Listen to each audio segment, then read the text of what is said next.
Welcome back to the channel. So today I want to give a rant about why success is a marathon and not a sprint. So for me, when I started my real estate journey, I was sprinting, right? I bought 90 units of real estate in 5 years, and I bought 80 of those units in about an 8 month time period.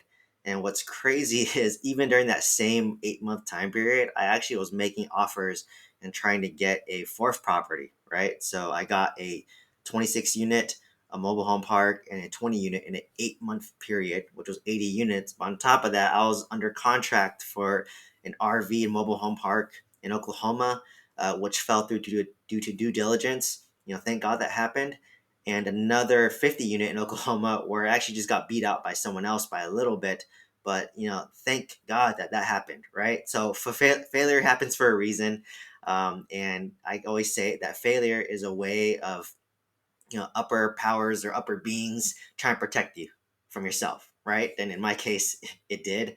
So the first example I want to kind of dive into is the tortoise versus the hare example, right? So all of us have heard this as a kid.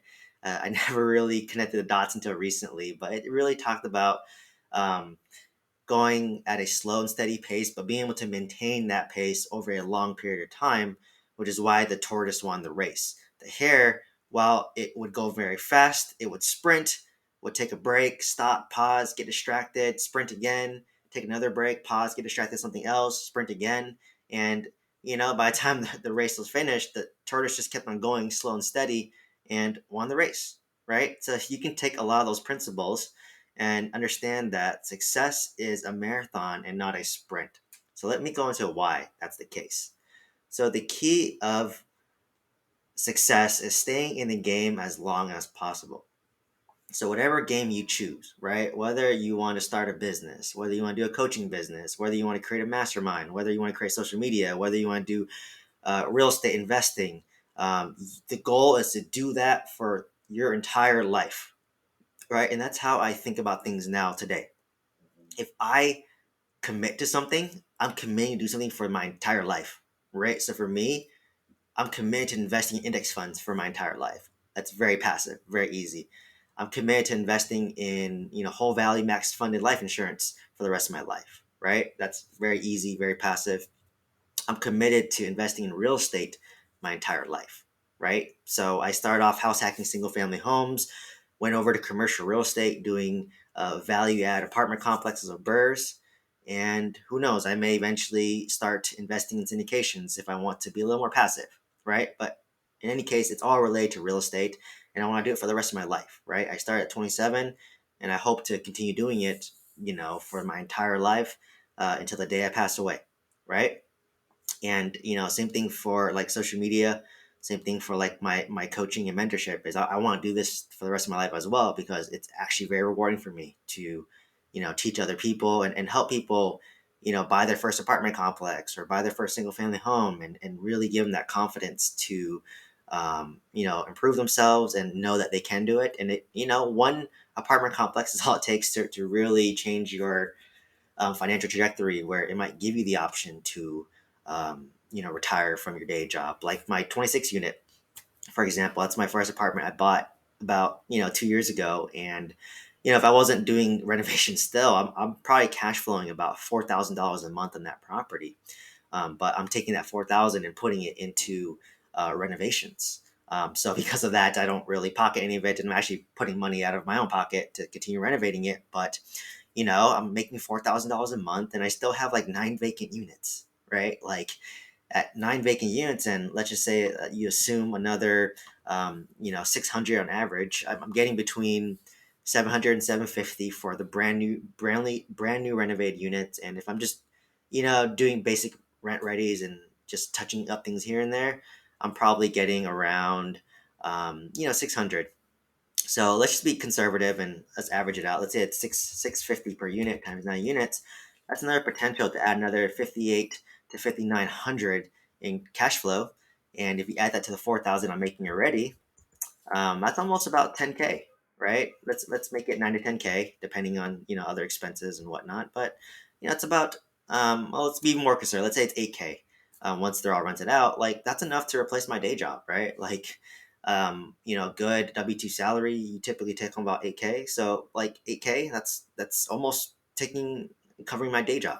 So and I've only owned this for like 2 years, right? So give it more time, rent these units. Then once this one apartment complex is done, I'll probably be cash flowing 8K. But obviously, if I do a cash out refinance, it's gonna increase my monthly debt service, which will decrease my cash flow. But I'll do a huge lump sum out, right? But given these interest rates today, I locked in a 4% interest rate fixed for 10 years. Current interest rates are like 8%, so it just doesn't make sense for me to do a cash out refi right now. But if interest rates maybe drop to around 5 to 6, maybe, right? Maybe I'll do it. So that's what I mean by one apartment complex is all it takes to really change your trajectory. And then if you keep holding to this apartment complex, like every year or every 2 years, you might raise the rent by 25 to $50, right? And that doesn't sound like much, but you times that by 26 units. So let's just do $25 times 26 units. That's $650 a month in more cash flow. Or if you were able to raise it by 50 per unit times 26, that's 1,300 a month in cash flow, right? It starts to stack up, and it starts to be very slow and steady, right? So for my market, since my rents are kind of at top of market, realistically, it's probably gonna be like $25 if I were to raise during the renewals. So yes, key number one is to stay in the game as long as possible. Key number two is you don't want no shiny object syndrome, right? I suffer from this. A lot of people suffer from this, right? Like for me, I'm working my day job. I started single family home house hacking in California. Then I bought single family home in Alabama. Then I bought an apartment complex in Oklahoma, mobile home park in Alabama, another apartment complex in Oklahoma. And I was trying to start an independent pharmacy. I tried Amazon drop shipping store. I what else? Yeah, I tried a bunch of things, right? And as I kind of got into the game, I said, wow, it sounds cool to say, like, hey, I'm doing all these things. I just realized that, like, I was just juggling so many balls. And when you juggle so many balls, you're bound to drop stuff, right? And um, like, I don't want a Amazon store that not even making me money, right? It was actually ended up losing money. So I ended up just closing it. And, I took a loss on that money, and then basically just said I want to focus my time and energy onto my real estate because that's going to be where the true wealth is, right? And then same with the pharmacy. Like I deemed that I was taking way too much of my time. I'd rather just um, use my time, use my energy to put towards real estate or just relaxing. Because there's a lot of work, right? To rate two full-time jobs between my day job and then managing 90 units of real estate. So yeah, like I know a lot of people um, have shiny object syndrome. Like you go on Bigger Pockets podcast, you say like, oh yeah, I got single family home here. I have a single family home in California. I do short term rental in Texas. I do midterm rentals in Atlanta, Georgia. I got a liquor store over here. I got an apartment complex over here. I got like 20 different partnerships. I'm doing fix and flip over here. I'm just like, geez, that sounds terrible, right? I'd rather just do like one thing and make it very simple and become really great at it versus do multiple things, right? So that's what I mean. Like I know it's hard, but if you have an unfair advantage at something, just stick to that. Like for me, I have an unfair advantage of doing, I guess, house hacking in California, right? If I want to do that, I have an unfair advantage of apartment complexes in Oklahoma, and I probably have an unfair advantage of new builds in Huntsville, Alabama, because I have a really good property manager there, and they have a lot of connections to a lot of new builds where I can buy it for around 300K and rent it out for 2,100, right? And it worked when interest rates were low, like around 3-4%, but it doesn't work today when interest rates are like 8% because the cash flow is cut down a bit. So yeah, so just find your unfair advantage, wherever that may be, and just commit to it, right? So don't falter to shiny object syndrome. Even myself, I have to remind myself that like if I cannot do this for the rest of my life, then don't do it, right? So as I said earlier, I could do index funds for the rest of my life, so I'll do it. I can do index whole life insurance for the rest of my life. I can invest in um, you know one type of or one or two types of real estate that I have unfair advantage in for the rest of my life. I can do social media for the rest of my life because it's it doesn't burn me out. Obviously, I don't edit my videos, but I just love going on and just talking and ranting and sharing value in my mindset, right? That's very natural for me, and makes it even easier if, when I do my weekly mastermind sessions, people ask me questions and I just talking to people, right? I just love talking to people who want to listen, right? So I can do that for the rest of my life. And, for me, I don't like get discouraged. Like I have not many views, not many followers, but it's okay. Like I just legitimately like doing this, and maybe one day I can show my kids these videos, and they can learn from these videos as well, right? So for me, it's just I really just enjoy doing it, and I can do it for a long period of time, right? There's a lot of YouTubers, they burn themselves out, editing, which takes a lot of time.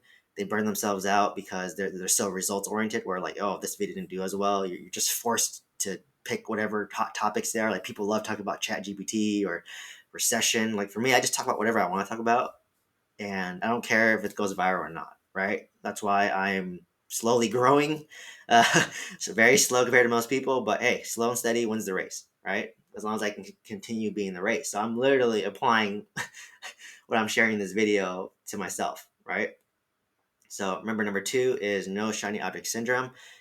If you have shiny object syndrome, just live through it through other people, right? So like, um, like myself, like I have a mobile home park, and I was just like, okay, that was shiny object syndrome. So that's why I'm trying to sell it.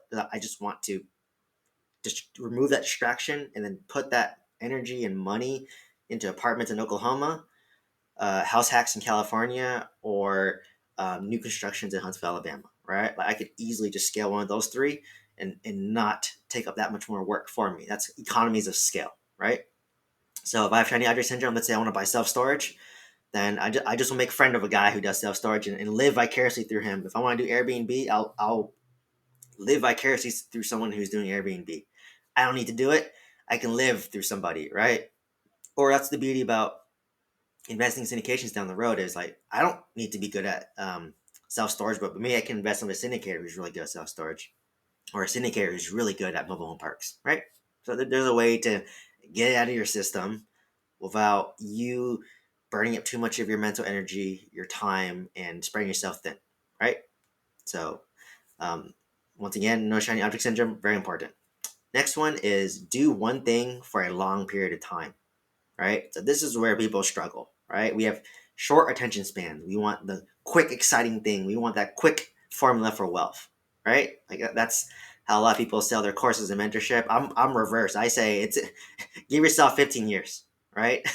Like I remember I was coaching, one student, and he was just like, "Yeah, I want 100 units in 1 year," and I just said, "Yeah, that's great. I almost did that, right? I probably could have done that, but like it leads to burnout, right? It leads to burnout, and it can be very stressful and make you not want to do it anymore, right? So, um, but if you were to tell me, hey, I want to buy 100 units over the span of 10 to 15 years, yeah, that's believable. And that's probably what I'm going to do, right? So, I'm about 90 units now. If I sell my mobile home park, I'll be down to 50. And we'll have another maybe 4 or 5 years to get the next 50 units, which can be done by getting another apartment complex, right? Like once I'm finished burning my 20 unit and finished burning my 26 unit, or even once I sell my mobile home park, I could use that money to maybe buy a 40, 50 unit apartment complex in Oklahoma. So, if you do something over a long period of time, there's no way that you will not achieve your goal, right? It just may take a little bit longer than you expect, but in the grand scheme of things, it's not that long. Like, I know it's hard to think that when you've been, like, I'm in my 30s, if you ask me to wait 15 years for something, that's like half my life that I'm waiting. But when you're 45 and you look back, you'll be like, wow, I'm glad I did that, right? And then 45 is still young, right? Especially if you're living to like 85, that's still another 40 years. So imagine for me, I started investing in real estate at 27. I started investing in general with index funds, 401k, when I was 23. So imagine if I lived till like I'm like 87. That's like 60 years of me doing real estate, right? And 60 years of me doing index funds. Like look at Warren Buffett. He started investing at 10. He's like in his 90s. He's been doing it for 80 years, and he's just compounding over time, right? So if you do one thing for a long period of time without giving up and really enjoying the journey and not really focusing on the results as much, you will be surprised what you can accomplish, right? I know it's hard to say that, but the key is patience. And even myself, I have to tell myself like, why am I going so fast? Like I'm still young. I'm still ahead of the curve. I just got to keep doing what I'm doing at a pace where I don't burn myself out and don't distract myself. So I can focus all my time and energy in mastering one topic, one real estate asset class in one market, right? Like once again, I hear a lot of investors like, oh yeah, I have like one single family home in 10 different markets. So that means you're talking to 10 different property managers. You're dealing with 10 different, um, you know, regulations or markets of different regulations and landlord laws. You're dealing with 10 different general contractors. I'm like, that sounds terrible. I'd rather just deal with like one property manager and they manage 10 of my properties instead of having one property in 10 different markets, right? It sounds cool to say like I own a bunch of real estate in 10 different markets, but I'd rather just own 10 units like all next to each other in one market, right? A lot easier. I only need to text one property manager, text one general contractor. You know them. Um, you know the market like the back of your hand. Like I know Oklahoma City like the back of my hand now in terms of rent and where it's a good area, where it's a bad area. I know Huntsville, Alabama pretty well. Obviously I know California very well. So just focus on those and I'll be rich or wealthy doing that, right? Like I don't need to do self storage. I don't need to do more mobile home parks. I don't need to do industrial, right? I don't need to do triple. I can just continue what I'm doing over the rest of my life, and that'll build way more wealth than I know what to do with, right? So I'm currently reading Dial of Zero. We'll create a video on that later, but like I'll have way more than enough than I need to live on my life on my terms, right? Like just doing one asset class for a long period of time. That's it. I could have just done single family homes, right? For the rest of my life and build a lot of wealth that way. I just could have done apartments in Oklahoma for the rest of my life, be very wealthy. I just can do single family homes, new construction in Alabama and be very wealthy, right? That's what I mean. I'm doing three still, but at least these three are I know very well and it's more passive. So who knows? I might go from three, maybe just pick one or two, right? So it just really depends on what phase you are in your life. Like maybe when I'm older and I have kids and I want to simplify my life, maybe I'll go from three down to just the one. Maybe I'll just do apartments in Oklahoma. That's it. Or maybe, if I sell my California single family homes, I can trade them up to apartment complex in Oklahoma.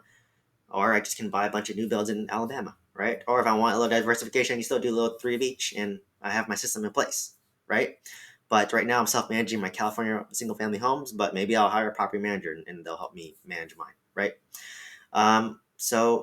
This point number three is do one thing for a long period of time.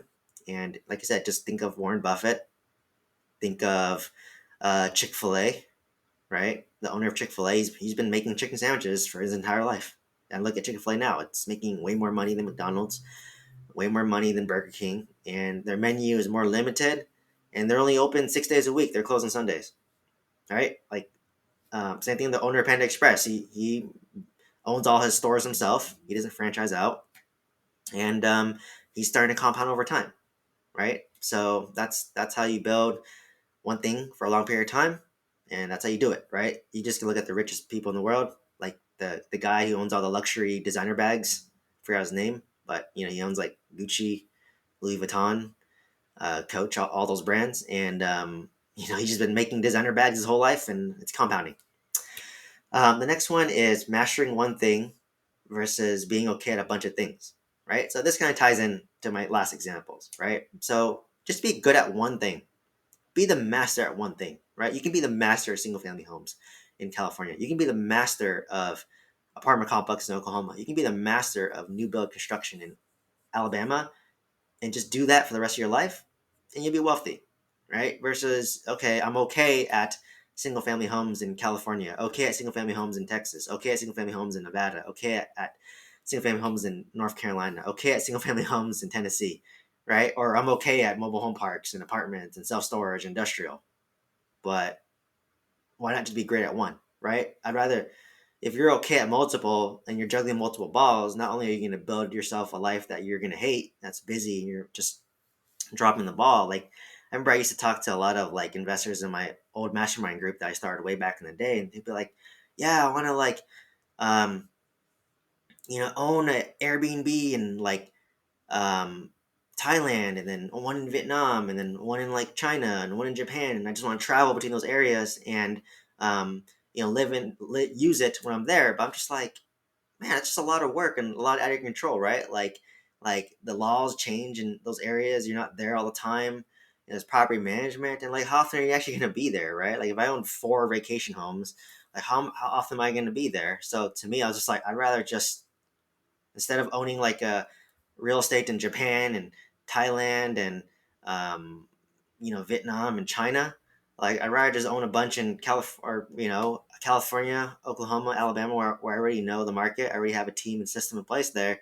And when I want to visit those areas, I just can rent an Airbnb myself, right? It's not going to be that expensive. So like, why go through all that stress and the headache of dealing with all the international real estate taxes and all that stuff? It just sounds overcomplicated already.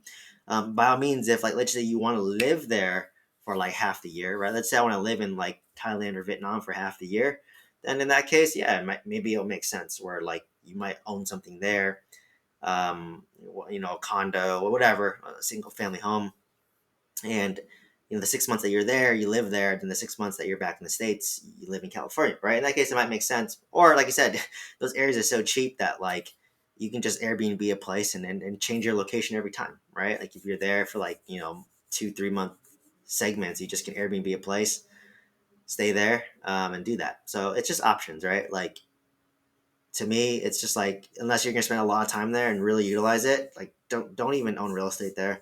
Sounds cool to say, but like I said, unless you're there like half the year, um, you're probably just better off just like Airbnb it, or renting. You're just renting a place for a bit, right? Because the rent's really cheap there. You can get something really nice for $1,000 a month, right? And $1,000 a month in Thailand gets you a nice high-rise luxury condo. Versus $1,000 a month in California doesn't gets you a room that you're sharing, right? So that's what I mean by just doing mastering one thing and versus being okay at multiple things. So to add to that example, people are like, oh yeah, I want to like own a boat and then rent out that boat when I'm not using it. Oh, I want to own a private jet and rent out the private jet when I'm not using it. I'm just like, that just sounds so terrible, right? Like, like if you just want a private jet, you just can book a trip one time, right? Unless like you're that wealthy and you're a billionaire and it's a tax write off. In that case, it doesn't really make sense. If you're just trying to like have financial freedom and retire early and still live a pretty modest lifestyle. So another next point is you can become wealthy and achieve all your goals if you're just doing one thing. So as you can kind of see, there's a common theme here. But once again, I just want to hit at home that if you just do single family home your whole life, you can be wealthy. If you do single apartment complexes your whole life, you can be wealthy. If you do self storage only your whole life, you can be wealthy. If you do Airbnb your whole life, you can be wealthy, right?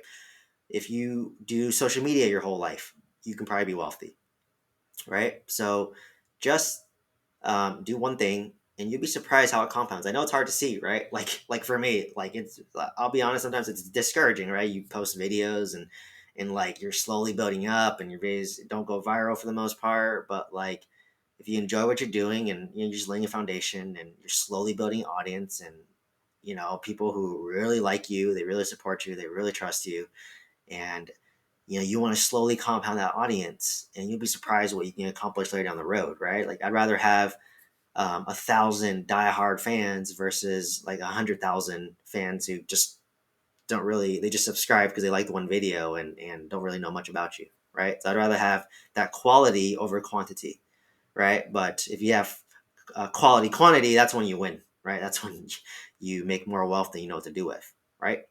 So like that's why I'm just keeping going at it, and it's a slow grind. But for me, I legitimately enjoy doing this. Like I just love ranting about mindset and teaching people. So remember, you can become wealthy and achieve all your goals if you just do one thing. The next one is no burnout if going at a slow and steady pace and you let time compound your efforts, right? So for me, I sprinted, right? Like I bought 80 units in 8 months and I'm burning myself out, right? Like I bought that my 80th or my 90th unit May of 2022, and you fast forward a year, I was unable to buy my real estate because I hit my mental capacity. I hit the point where I was like burning myself out and stressing out. So because of that, it wouldn't make sense financially or business wise to like buy any more real estate until these things are finished with, right? Until I'm finished with my 26 unit burn, until I'm finished with my 20 unit burn, which is almost done, and until I'm finished selling my mobile home park. Once all that is stabilized, at that point, I will then, be looking to buy my real estate, probably after giving myself a break, right? Because remember, the point of building wealth isn't to like burn yourself out and stress yourself out. I mean, it is going to be stressful. There's going to be a lot of challenges along the way, but I just know that this level of burnout and stress is not sustainable long term, right? So, I can do it now when I don't have as many obligations of families. I don't have kids yet, so I can do it. But trying to go through all this while having kids, while having a family, while having to take care of elderly parents, man, I can see how that's really stressful and that can burn you out, right? So just start early. The best day to start was yesterday. The next best day to start is today. So just keep on doing it. And remember, anything that you commit to, you need to do it for the rest of your life, right? And it may take you trying a couple things to figure that out, right? That's what I did, right? Your 20s and your 30s is a discovery phase where you want to get clarity and discover what you want to do. So that's what I'm doing. And then now that I have good clarity, right? Like I want to just to slow and steadily buy real estate. Like I was buying real estate at such a rapid pace because I had a distaste for my pharmacy job because I got laid off multiple times. So I just said, what's the point of having this job where you get laid off? So it kind of left a sour taste in my mouth. So I was trying to like buy a bunch of real estate to retire, but now I'm just like accepted that, you know what, I actually don't mind working my pharmacy job. Once you find the right job and the right fit, it's amazing, and you don't burn yourself out as much and you don't hate it as much. And I can just continue to work and just slowly buy real estate. Like I said, what's the rush, right? Like I don't want to get there fast and have health issues and be stressed and have anxiety and be affecting my mental health, affecting my physical health, right? Affecting all that stuff. I'd rather get there a little bit slower, but go there with being healthier, having less stress, being less anxious, right? So it's like a trade-off. But that's what I came to realize was I'd rather go slow and steady so I don't burn out, and just let time compound your efforts, right? Like you said, you get to enjoy the journey, and not focus on the end result. Like I was so dead set on making 20K a month by 35, and it's about 2 years from now. I may hit it, but honestly, I'm not going to be pissed off if I don't get it, right? Like if I get it, great. If I don't, okay. Or if I get 10K by 35, that's still amazing, right? Like I'm not going to kill myself to strive for this arbitrary goal that I set for myself. I don't even know why I put 20K. It just sounded cool to say. And 35 because I made the goal at 30 in 5 years felt like a long time, but 3 years just flew by, right? So like I said, don't set these arbitrary goals and bring yourself out trying to achieve them. That's the problem with high achievers, is that we're very goal oriented and very achievement oriented. I've been that way my whole life, right? Like I've always wanted to, I finished pharmacy school in 5 years. I became a pharmacy director 4 years out of pharmacy school. And I've been a pharmacy director for 6 years. I've always been on a fast track in life. I bought like 90 units in 5 years, right? But you cannot sustain this fast pace for the rest of your life because that's how you burn out. So that's why I came to clarity where I'd rather just go slow and steady, and from there, just continue going at a steady pace. And I don't need to like exponentially grow, just like steadily grow, and you'll be surprised like where you hit much later in life, right? So for what I'm trying to do, I don't care to be like a billionaire. I don't care to be like that rich. Because I listen to a lot of podcasts, and I felt like Ed Milet, for example, and what hit home for me is that guy owns like $100 million in real estate. He has a business, a coaching business. He writes books. He does podcasts. He makes a lot of money. And he said that he has not taken 2 weeks off straight in his entire life. And that hit me. I'm like, wow, this guy is so wealthy. He's doing so amazing. Top entrepreneur, mindset coach, success coach. And like, he can't take 2 weeks off. Like for me, I wouldn't want that lifestyle, right? It doesn't fit for me. It doesn't work for me. For me, I want to leave my day job so that I can take 2 week vacations off, right? So I'm more of like a lifestyle entrepreneur, or trying to be a lifestyle entrepreneur. Like I want to be able to be like, hey, you know, there's cheap tickets to go to Japan. I just want to fly there for like 2, 3 weeks and just like be spontaneous, right? Oh, like there's like a really cheap cruise to the Mediterranean. All right, cool, let's go. Or hey, like there's a something like Oktoberfest happening in Germany. Okay, let's just fly to Germany for 2 weeks. Just be really spontaneous and just go what you want. But like, if you can't even leave your business for like 2 weeks, what's the point? You just built yourself another job, and like, would I want to be worth 100 million plus and you're tied to this job? No, I'd rather just be worth like maybe 10, 20 million and have the option to like go anywhere I want, for 2, 3 weeks at a time, spontaneously. Right. So like, at least that's my goal right now. Well, who knows? Maybe my mind will change, right? Like once I've traveled everywhere and did all that. But for me, I was always like more like lifestyle, where like I just want very easy life, spontaneous life, and I can just do things that I want on my own terms. And that's why I kind of like social media and the whole like mastermind and coaching aspect is because I love teaching people. And number two is you can do it on your own time, your own terms. I can do this anywhere, right? Whether I'm at home or whether I'm in Japan or whether I'm in Vietnam or Hawaii, Cancun, I can record these videos anywhere, right? It's location freedom. I can record anytime I want. I host mastermind sessions at my time, my convenience, provide one-on-one coaching at my time, my convenience.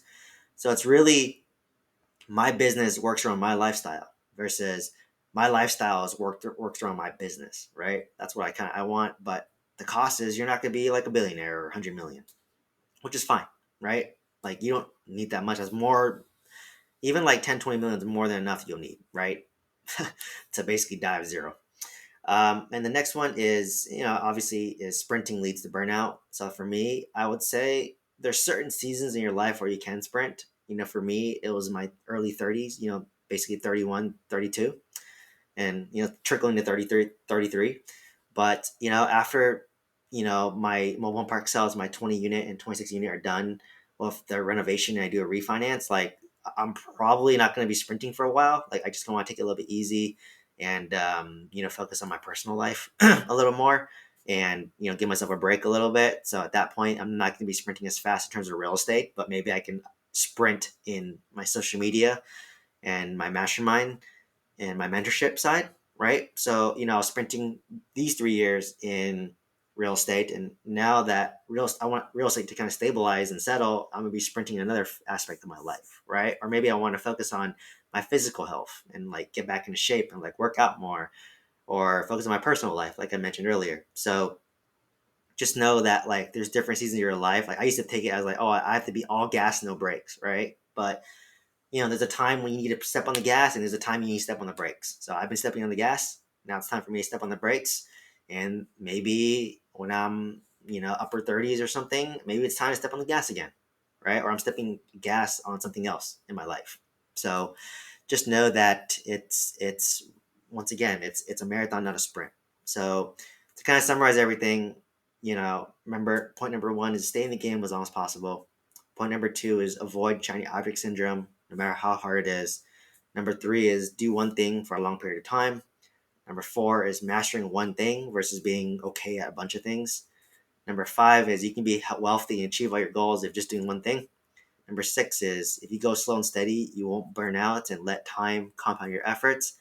And the last one is, sprinting can learn to burn out, but just be very strategic as to when you sprint, when you gas, and when you brake. Right. So hopefully you found value from this video as to why success is a marathon and not a sprint.